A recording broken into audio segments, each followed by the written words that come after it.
Hello everyone, আসসালামু আলাইকুম। সবাই কেমন আছেন? আজকে আমরা তিলের পিঠা বানাবো।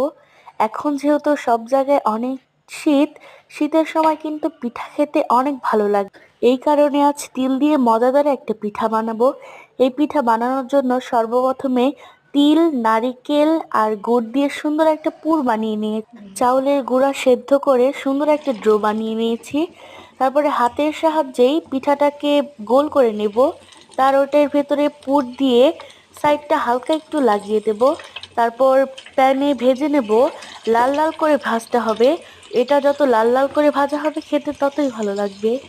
গোল করে নিয়েছি। তারপর ওইটার ভেতরে পুর দিয়ে সাইডটিকে ভালো করে আটকে নেব। তারপর গরম তেলের ভেতরে পিঠাগুলোকে ছেড়ে লাল লাল করে ভাজতে হবে। সে কারণে ভালো করে দিয়ে চারিপাশটা নেড়ে চেড়ে সুন্দর করে উল্টে পাল্টে ভাজতে হবে। তো দিয়ে দিলাম, তারপরে একটু নাড়াচাড়া করে।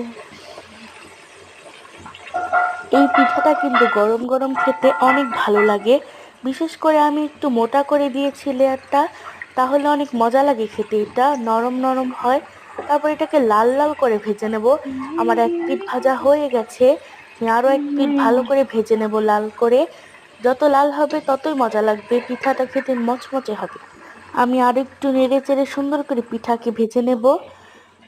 শুধু নারিকেল দিয়েও এই পিঠাটা বানালে কিন্তু এই পিঠাটা খেতেও মজা হয়। উল্টে পাল্টে আরেকটু সময় নিয়ে ভেজে নেব এই পিঠাটাকে। উল্টে পাল্টে ভালো করে ভাজতে হবে। যত ভালো করে ভাজা হবে এই পিঠাটা খেতে কিন্তু ততটাই ভালো লাগবে। পিঠাটা কিন্তু এখন